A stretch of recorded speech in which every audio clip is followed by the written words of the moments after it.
میرے والد اپنے بھائی سے ملنے دہلی گئے تھے اور خبر یہ آئی کہ دہلی کے اسٹیشن پر وائس رائے کی ٹرین آنے سے پہلے بم پھٹا جس میں وہ ہلاک ہو گئے۔ اور شنیدہ یہ بھی ہے کہ اس قتل و غارت گری کو میرے دوست کے غیر مسلم باپ نے بچشمے تر دیکھا اور گھر پہنچتے ہی مجھے اس کمرے میں سلا دیا گیا جہاں میرا دوست موہن اور اس کی بہن موہنی سوتے تھے۔ میں اماں کے خوف سے واپس جانا چاہتا تھا مگر انہوں نے کہا کہ ہم بات کر آئے ہیں اور رشوت کے طور پر وہ ریڈیو اٹھا کے اس کمرے میں رکھ دیا جہاں مجھے سونا تھا۔ ظاہر اس کے بعد اماں کی جھڑکیوں کا خوف دل سے نکل گیا اور رات بھر اسی تلسمی ڈبے کے کان بروڑ کے ہر طرح کی آوازیں نکالنے کا شوق غالب آ گیا۔ میں اور موہن متعجب تھے کہ کیا دنیا میں رات بھر لوگ نہیں سوتے ہیں کیا، کیونکہ ہم نے جب بھی سوئی کو گھمایا کہیں نہ کہیں سے موسیقی خیز ناقابل فہم باتوں یا دلکش موسیقی کی آواز آنے لگی۔ مجھ پر موہن کے باپ پنڈت دیا ناتھ کا پہلا احسان یہ ہے کہ اس نے مجھے اپنے خاندان کے تمام افراد کی سربریدہ خون آلود اور مسخ شدہ لاشوں کا دل دو نظارہ نہیں کرنے دیا، ورنہ یہ بتانا مشکل ہے کہ اس بھیانک منظر کا نقش میرے ذہن پر اور بعد میں میری شخصیت پر کیا منفی اثرات مرتب کرتا۔ اس نے 3 دن مجھے اپنے گھر میں مقید رکھا۔ دوسرے دن ریڈیو کی رشوت نہیں چل سکتی تھی، چنانچہ انہوں نے طاقت استعمال کی۔ میں نے موہن کی ماں جسے میں چاچی کہتا تھا یہ بیان مسترد کر دیا تھا کہ میرے گھر والے مجھے چھوڑ کر دلی چلے گئے ہیں اور یہ کہہ گئے ہیں کہ کبیر کو بعد میں بھیج دینا۔ جب میں نے گلا پھاڑ کر رونا شروع کیا تو چاچا دیا ناتھ نے میرے ایک چانٹا لگایا۔ میری آواز فوراً بند ہو گئی۔ وہ بڑے دبنگ قسم کے آدمی تھے، 6 فٹ قد، کثرتی بدن، لمبی لمبی مونچھیں، پولیس میں حوالدار تھے، اس لیے ان سے میں بہت ڈرتا تھا۔ اب اگر آواز بھی نکلی تو ہتھکڑی لگا کے حوالات میں بند کر دوں گا، انہوں نے گرج کر کہا۔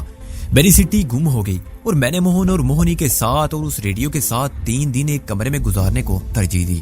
پنڈت دیا ناتھ بڑے میئر آف فیکٹ قسم کے انسان تھے۔ وہ سمجھتے تھے کہ جھوٹ زیادہ دن نہیں چلے گا اور خود ان کے لیے بھی مجھے چھپا کے رکھنا مشکل سے مشکل تر ہوتا جائے گا۔ تیسرے دن جب میں حالات سے عارضی سمجھوتا کیے خاصا مطمئن اور خوش تھا، انہوں نے مجھے اپنے پاس بٹھا کے بہت سی باتیں سمجھائی۔ مثلا یہ کہ میرے گھر والے دہلی کیوں گئے ہیں یا ان کے بہت سے دشمن پیدا ہو گئے تھے۔ انہوں نے کہا اگر وہ یہاں رہتے تو مارے جاتے۔ اس روز شام کے وقت وہ مجھے گھر کا مکفل دروازہ دکھا کے بھی لائے جہاں کچھ بھی نہیں تھا۔ دہلی میں میرے چچا کا گھر ہے۔ میں نے کہا ابا وہیں گئے ہیں؟ اچھا، انہوں نے خوش ہو کر کہا پھر تو کوئی مسئلہ نہیں رہا، پتہ معلوم ہے تمہیں؟ جی، میں نے کہا۔ تانگے میں بیٹھ کے جاتے ہیں، ان کے گھر کے سامنے انگریز کی دکان ہے، ہر وقت رنگ برنگے کپڑے سوکھتے رہتے ہیں اور ان کے گھر کا دروازہ نیلا ہے، اوپر کبوتروں کی چھتری ہے۔ موہن جو عمر میں ہم سے بڑا تھا ہنستے ہنستے لبے خال ہو گیا، موہنی احمقوں کی طرح دیکھتی رہی۔ چاچا دیا ناتھ نے کہا نام کیا ہے اس محلے کا یا سڑک کا، گلی کا اور مکان کا نمبر؟ ظاہر یہ سب مجھے پتا یا یاد ہوتا تو میں ایسا اوٹ پٹانگ پتا کیوں بتاتا۔ اچھا اب یوں کرتے ہیں، چاچا دیا ناتھ نے سوچتے ہوئے کہا، تمہیں موہن کے ماما کے گھر بھیج دیتے ہیں، وہ بہت قابل ہیں اور تمہارے چچا کا مکان تلاش کر لیں گے، وہ بھی دلی میں رہتے ہیں، جاؤ گے نا؟ میں اکیلا نہیں جاؤں گا، میں نے اعلان کیا۔ موہن اور موہنی بھی میرے ساتھ جائیں گے اور یہ ریڈیو بھی۔ میں نے صورتحال سے پورا فائدہ اٹھانے کی کوشش کی۔ معلوم نہیں اس رات میاں بیوی کے درمیان کانفرنس کب تک جاری رہی، لیکن صبح ہوئی تو مجھے بتایا گیا کہ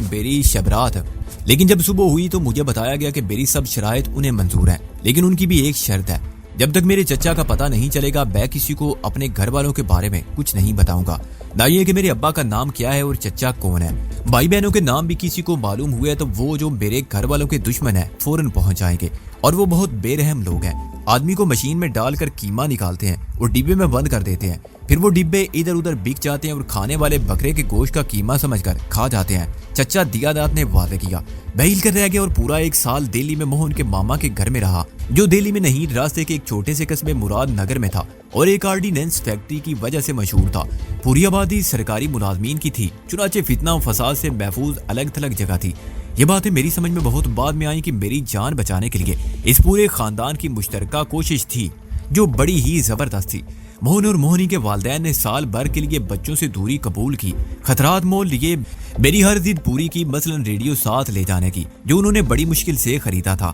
دونوں بچوں کے ساتھ ریڈیو کے چلے جانے سے خود ان کا گھر سنسان ہوا، مگر انہوں نے اپنے مقصد کو عزیز تر جانا اور کامیاب رہے۔ موہن کی ماما جی نے سال بھر تک مجھے بہلانا جاری رکھا اور روز نت نئے بہانوں سے میرے چچا اور ابا کی تلاش میں ناکامی کا اعتراف کرتے رہے، لیکن مجھے امید بھی دلاتے رہے کہ سب ٹھیک ہو جائے گا۔ آہستہ آہستہ انہوں نے شبہات کا اظہار کرنا شروع کر دیا کہ کہیں وہ پاکستان نہ چلے گئے ہوں۔ میں رو دھو کے خاموش ہونے کے سوا کیا کر سکتا تھا، مگر سال بھر بعد موہن کے ماما جی کو یہ خطرہ لاحق ہونے لگا کہ کہیں میں بھاگ نہ جاؤں یا اعلان حق نہ کر دوں، چنانچہ موہن کے پتا ہم سب کو واپس لے گئے۔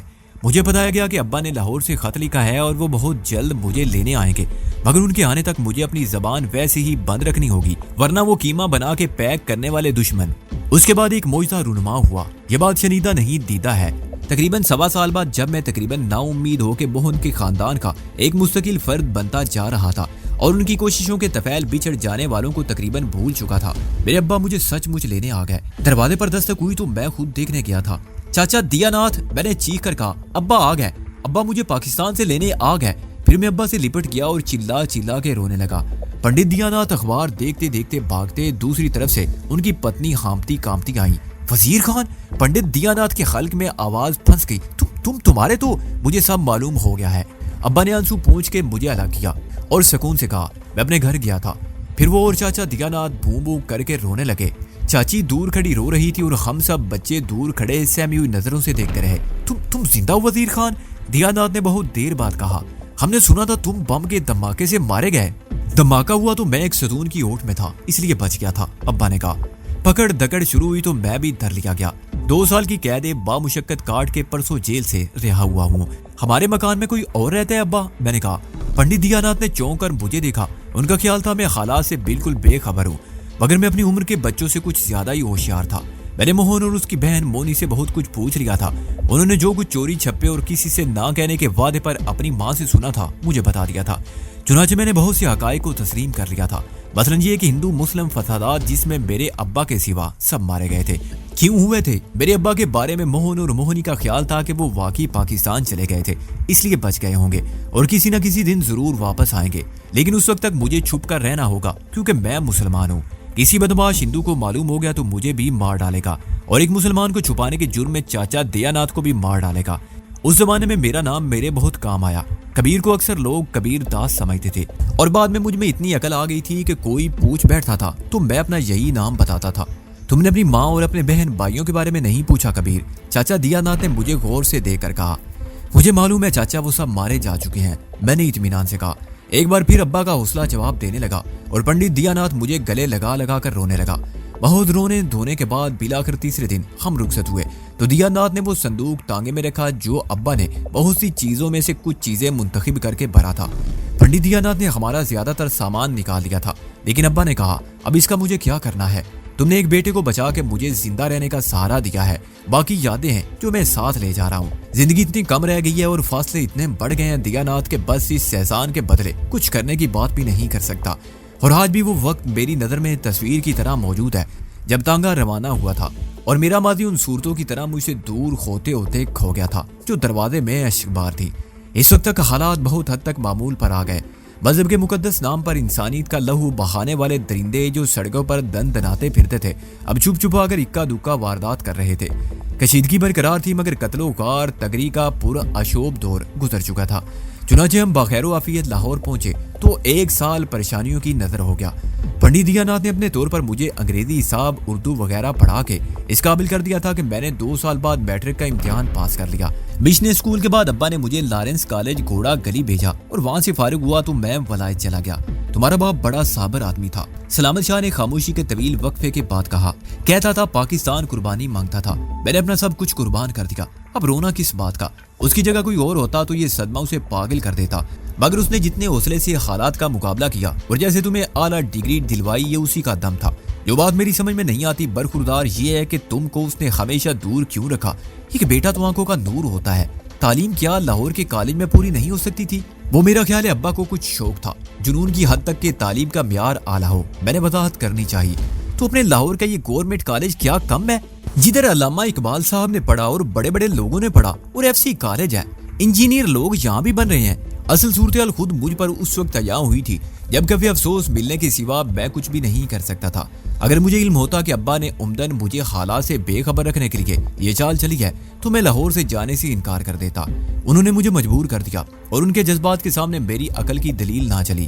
انہوں نے کہا اعلیٰ تعلیم انسان کو بناتی ہے اور میں نہیں سمجھتا کہ یہ مقصد یہاں رہ کے حاصل ہو سکتا ہے، اس لیے میری خواہش ہے اور میرا حکم ہے کہ جاؤ۔ میں نے ان کی بات مان لی۔ انہوں نے کہا کل کی فکر مت کرو، ابھی میں زندہ ہوں اور خدا کا دیا سب کچھ ہے۔ میں نے یہ بات بھی مان لی۔ انہوں نے کہا سب خیریت ہے۔ میں نے یہ بات بھی مانی۔ انہوں نے کہا صحت اور کاروبار دونوں اچھے ہیں الحمدللہ، اور میں نے یہ بات بھی مانی۔ وہ تنہا تنہا اپنے خیالات کی مجبوریوں سے اور اپنے دشمنوں سے نبرد آزما رہے اور مجھے اس جنگ کی پریشانیوں سے بھی دور رکھا۔ آخر کیوں؟ ایسی کیا مجبوری تھی انہیں؟ کس بات کا ڈر تھا انہیں؟ رفتہ رفتہ یہ خیال میرے دل میں جڑ پکڑ رہا تھا کہ میر شرافت علی کے پاس ناقابل تردید حقائق کی کوئی ایسی زنجیر تھی جس میں اس نے وزیر خان کو بری طرح جکڑ رکھا تھا، اور وزیر خان بے بس نہ ہوتا تو اس زنجیر کو توڑنے کی کوشش تو کرتا۔ وہ جانتا تھا کہ یہ کوشش بے سود ہوگی۔ تمام عمر کون بلیک میل ہو سکتا ہے؟ تنہا آدمی کا جینا کیا اور مرنا کیا؟ زندگی یوں بھی قید با مشقت تھی۔ اگر وہ میر شرافت علی کو قتل کر کے جیل یا تختہ دار پر پہنچ جاتا تو اس طویل پرعذاب انجام سے بچ جاتا۔ اس میں اتنی ہمت بھی تھی کہ اسے قتل کر سکتا۔ میں جانتا تھا میرے باپ کے خون میں بزدلی کے جراثیم نہیں تھے، پھر وہ کیوں خاموشی سے بلیک میل ہوتا رہا؟ اس کا جواب صرف ایک ہی ممکن تھا کہ اسے اپنی نہیں میری زندگی عزیز تھی۔ بات کوئی ایسی تھی کہ جس کے تباہ کن اثرات میرے مستقبل پر نحوست کے سائے پھیلا سکتے تھے۔ بہت سر مارنے کے باوجود بھی میں کبھی کچھ نہ سمجھ پایا تھا کہ میرا باپ جو اصول پرست، محنتی اور ایماندار تھا، کس جرم کا مرتکب ہوا تھا جس کی سزا اس کو میر شرافت علی نے دی۔ اس کی زندگی کا کون سا گناہ تھا جس کی پاداش میں وزیر خان کو اپنا سب کچھ دے کر رازداری کا سودا کرنا پڑا؟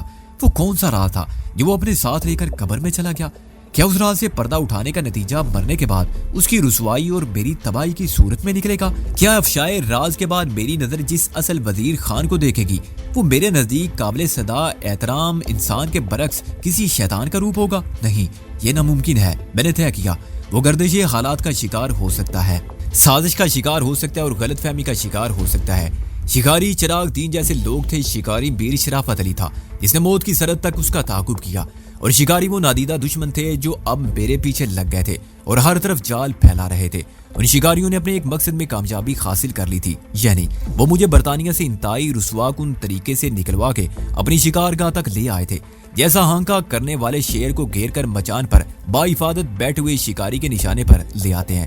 اور تب وہ لمحہ میرے مقابل آ کھڑا ہوا جو فیصلے کا طلبگار تھا کہ سکندر بخش فیصلہ کرو، کیا تمہیں حقیقت کا سامنا کرنے کی ہمت نہیں ہے؟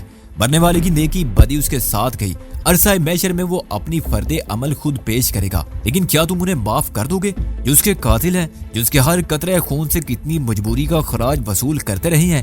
کیا تم آئے ہوئے صیاد دیدہ کی طرح بھاگتے رہو گے؟ شکاری تو اب بھی تمہارے تعاقب میں ہے اور اس وقت تک رہیں گے جب تک تمہارا وجود ان کے لیے باعث خطر ہے۔ وہ خود کو اسی وقت محفوظ خیال کریں گے جب تمہیں بھی شکار کر لیں گے۔ بولو تم کیا ہو، شکار یا شکاری؟ میں نے اس لمحے آنکھوں میں آنکھیں ڈال کر کہا میں شکاری ہوں۔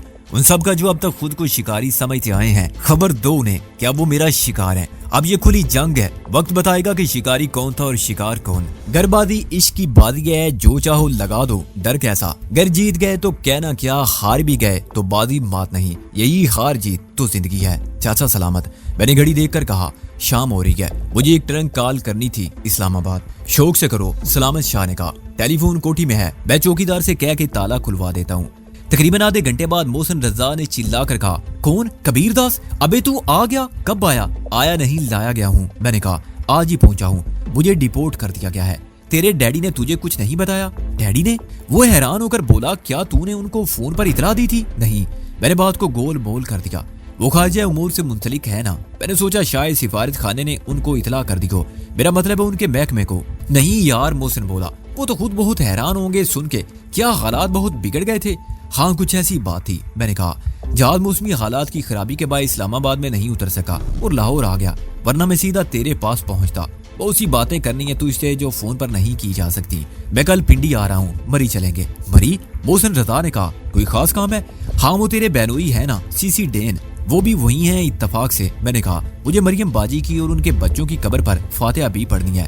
یار سکندر، اپنی اس چودھری چراغ دین سے کبھی نہیں بنی اور اب تو کوئی رشتہ ہی نہیں ہے، اس سے کیا ملنا، پھر کبھی چلیں گے۔ اور جب وہ نہیں ہوگا، محسن رضا نے کہا نہیں یار، اس سے وہی ملنا ہے۔ میں نے کہا ایک پرانا حساب چکانا ہے، وہیں آ کے تمہیں بتاتا ہوں، تیری مرضی۔ محسن نے مجبور ہو کے کہا یہ بتا ابا کا کیا حال ہے؟ ابا؟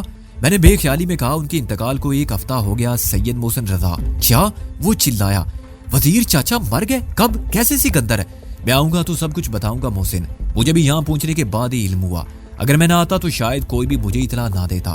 میں نے دل زور لہجے میں کہا دیکھ سکندر، تو مجھ سے گلہ کر رہا ہے، خدا کی قسم میرا وہ زخم ابھی تک بالکل مندمل نہیں ہوا، اگر میں ٹھیک ہوتا تو ضرور ان سے ملتا۔ محسن نے کہا چھوڑ محسن، میں تجھ سے کیا گلہ کروں گا، گلا زیادہ سے زیادہ تقدیر سے کیا جا سکتا ہے، مگر اس سے بھی کیا حاصل۔ میں تو کہتا ہوں اچھا ہی ہوا کہ تو ان سے نہیں ملا۔ میں نے کہا اب میں قبرستان جاؤں گا اور پھر میر شرافت علی سے ملنے جاؤں گا۔ کاروباری معاملات طے کرنے ہیں یا کوئی اور مسئلہ ہے؟ محسن نے پرتشویش لہجے میں کہا مسئلہ کوئی نہیں ہے۔ میں نے پرسکون لہجے میں کہا اور ہے تو اتنا آسان نہیں کہ ایک ملاقات میں طے ہو جائے۔ سکندر اس وقت تیرا دماغ ٹھکانے ہے یا نہیں؟ میری مان تو سیدھا ابھی یہاں آ جا، میر شرافت علی سے ملنا ہو تو میرے ساتھ چلنا، تو اکیلا جائے گا تو نہ جانے کیا ہو جائے۔ کچھ بھی نہیں ہوگا محسن، میں نے کہا کیا میری باتوں سے تجھے شبہ ہو رہا ہے کہ میں ہوش میں نہیں ہوں؟ ان حالات میں کوئی بھی ہوش میں ہونے کا دعویٰ نہیں کر سکتا، محسن نے کہا۔ مجھے خطرے کی بو محسوس ہو رہی ہے۔ پاگل کے بچے، ابھی وہ ٹیلی فون ایجاد نہیں ہوا جن پر خوشبو بھی آنے لگے، آواز یا زیادہ سے زیادہ تصویر آ سکتی ہے۔ میں نے کہا تو فکر نہ کر، میں صبح کی ریل کار سے آ رہا ہوں، خدا حافظ۔ میں نے ریسیور رکھ دیا۔ سلامت شاہ مجھے غور سے دیکھ رہا تھا۔ آپ سیٹھ صاحب کو پہلے سے جانتے ہیں؟ برخوردار اور تم سے اچانک آپ پر آ جانا اس کے رویے کی نمایاں تبدیلی تھی۔ ہاں بس ایسے ہی۔ اب تم میرے ساتھ قبرستان چلو گے سلامت چاچا، وہاں سے میں چلا جاؤں گا میر شرافت علی سے ملنے۔ یہ میر شرافت علی کون ہے؟ تمہارے ابا کو کوئی دوست؟ سلامت شاہ نے کہا۔ دوست؟ میں نے کہا یہ لفظ تو بہت بدنام ہو گیا ہے سلامت چاچا۔ دشمن جو سامنے آ کے وار کرتا ہے اس دوست سے تو اچھا ہوتا ہے جو دوستی کا فریب دے کر مارے، مگر یہ بات تمہارے سمجھنے کی نہیں ہے۔ قبرستان جاتے ہوئے میں نے سلامت چاچا سے کہا کہ وہ فی الحال بینک کے لاکر کی چابیاں بھی اپنے پاس رکھے، کیونکہ وراثت کا سرٹیفکیٹ حاصل کیے بغیر میں لاکر نہیں کھول سکوں گا۔ صندوق کے بارے میں بھی اسلام آباد سے واپس آ کے طے کروں گا کہ کیا کرنا ہے۔ میرا سب سامان یہیں رہے گا اور میں صرف ایک بریف کیس لے کر جاؤں گا۔ خیال یہی ہے کہ 2 دن میں لوٹ آؤں گا، چنانچہ کپڑوں کے 2 جوڑے بہت ہوں گے۔ البتہ صبح صبح ریل کار پکڑنے کے لیے اسٹیشن پہنچنے کا مسئلہ ہوگا۔ وقت پر آنکھ کھل گئی تو کوئی مسئلہ نہیں، اسٹیشن تک پیدل بھی چند منٹ کی مسافت ہے۔ سلامت شاہ نے کہا اور وہ فجر کی نماز کے لیے الارم کے بغیر اٹھتا ہے، مجھے بھی اٹھا دے گا۔ اس نے چراغ دین سے میرے تعلق کے بارے میں پوچھا تو میں نے بتا دیا کہ محسن جو میرا بچپن کا دوست ہے، چراغ دین اس کا بہنوئی تھا۔ سلامت شاہ نے حیرانی کا اظہار کیا کہ وزیر خان نے کبھی یہ نہیں بتایا۔ میں میاں صاحب کے قبرستان سے نکلا تو شام کا بوجھل اندھیرا رات کے گہرے دھندلکے میں ڈھل رہا تھا۔ میں بہت پرسکون تھا، لیکن یہ سکون اس خاموشی کی طرح تھا جو کسی طوفان کا پیش خیمہ ہوتی ہے۔ جب میں اپنے باپ کی قبر پر دعا کے لیے ہاتھ اٹھائے کھڑا تھا تو ایک لمحے کے لیے آنکھیں بند کر کے میں نے اس کی صورت کا تصور کیا جو میں نے سال بھر پہلے دیکھی تھی، اور اس وقت میرے کانوں میں ان کی مانوس آواز آئی، بالکل واضح اور صاف۔ اپنے فیصلے پر قائم رہنا سکندر، میری دعائیں تمہارے ساتھ ہیں۔ میں چونک اٹھا اور میں نے آنکھیں کھول کر دیکھا تو سلامت شاہ نروس اور خوف زدہ تھا، ادھر ادھر دیکھ رہا تھا۔ اس کی حیران کن آنکھوں میں ایک سوال تھا، جیسے وہ پوچھنا چاہتا ہو کہ کیا تم نے کچھ کہا؟ اور ارد گرد ویران قبروں پر شہر خاموشہ کا سکوت طاری تھا، اور ہم دونوں کے آس پاس فاتحہ پڑھنے والا بھی کوئی نہیں تھا۔ شاید آواز صرف میرا ہی وہم نہیں تھی، سلامت شاہ بھی اسے اپنا وہم سمجھ رہا تھا۔ وہم کیا ہے اور حقیقت کیا ہے؟ عقل کا پھیر، فریب نظر، فریب سماعت، فریب خیال۔ کون کس سے پوچھے کہ وہ سب جو نظر آتا ہے اور سنائی دیتا ہے اور احساس بن جاتا ہے ہمیشہ سچ کیوں نہیں ہوتا، اور سراب کیوں نظر آتے ہیں، خواب کیوں بکھر جاتے ہیں اور کیسے سچ ہو جاتے ہیں۔ اسمبلی کے پیچھے ایبٹ روڈ کے چوراہے سے میں نے پیدل چلنا شروع کیا۔ یہ سڑک جو آگے جا کے بیکلوڈ روڈ سے مل جاتی تھی، سینما گھروں کی وجہ سے نصف شب کے بعد بھی آباد رہتی تھی۔ سڑک کے دونوں طرف کھمبوں پر ٹیوب لائٹس لگی ہوئی تھی، اور ٹریفک کی ہیڈ لائٹس سے بھی اتنی روشنی تھی کہ میں نے کتھئی اور سفید رنگ کی کوٹھی کو آسانی سے تلاش کر لیا۔ قریب جا کر دیکھنے پر مجھے گیٹ لائٹس کے نیچے آدمی کے قد سے ذرا بلند ستون پر نصب سنگ مرمر کی تختی بھی نظر آ گئی، جس پر ارین بسیرا کے حروف زیادہ نمایاں تھے۔ دوسرے ستون کی تختی پرانی تھی اور اس پر یہی حروف ہندی رسم الخط میں سابق مالک کے نام اور سنِ تعمیر کے ساتھ موجود تھے۔ آس پاس دوسری کوٹھیاں بھی ایسی ہی تھی، 4 کنال پر پھیلی ہوئی اور پرانے درختوں میں گھری ہوئی۔ گیٹ سے ذرا فاصلے پر ٹیلی فون کا کھمبا نصب تھا، اور ایک تار 8 فٹ اونچی فصیل کے اوپر درختوں میں سے گزرتا ہوا اندر کوٹھی کی طرف جا رہا تھا۔ میں نے ادھر ادھر دیکھا اور گھڑی پر نگاہ ڈالی، 8:20 ہو چکے تھے۔ ٹریفک میں تھوڑا سا وقفہ آیا جب فٹ پاتھ پر بھی کوئی میرے قریب نہ تھا۔ میں ایک ہی بار میں دیوار پر چڑھ گیا۔ ٹیلی فون کی لائن اب بھی میری دسترس سے چند انچ اوپر تھی۔ دیوار کی دوسری جانب نیچے دیکھنے پر مجھے پھولوں کے تختے نظر آئے۔ میرے پنجوں کے بل کھڑے ہو کر اوپر چھلانگ لگائی اور دونوں ہاتھ پھیلا دیے۔ ٹیلی فون کا تار میری گرفت میں آ گیا، میرے بدن سے جھولا اور جھٹکے سے ٹوٹ گیا۔ میں سیدھا کیاری میں اترا۔ تار کے جھکنے سے میرے گرنے کی رفتار کم ہو گئی تھی، اور میرے قدموں سے دب جانے والے پھول نرم مٹی میں اگے ہوئے تھے، چنانچہ میں توازن برقرار رکھنے میں کامیاب رہا، ورنہ میرے کپڑے مٹی میں بھر جاتے۔ لان عبور کر کے میں اطمینان سے کوٹھی کے پورچ میں پہنچا، جہاں ایک مرسڈیز بڑی رونق سے ٹیوب لائٹ کی روشنی میں جھل مل کر رہی تھی۔ ایک کتا بہت چھوٹے قد کا، لمبے لمبے سفید بالوں اور لٹکے کانوں والا، مجھے دیکھ کر بھونکا۔ اندر سے کسی نے کہا، کیا ہے ٹومی؟ پھر جالی والا دروازہ کھلا اور سفید زین کی پتلون اور بش کوٹ پہنے شوفر ٹائپ آدمی باہر آ گیا۔ اس کی عمر 45 سال کے لگ بھگ رہی ہوگی، مگر صحت میں میرے لیے نوجوان سے بہتر تھا۔ کون ہو تم؟ اس نے مشکوک نظروں سے مجھے دیکھتے ہوئے گستاخانہ لہجے میں کہا۔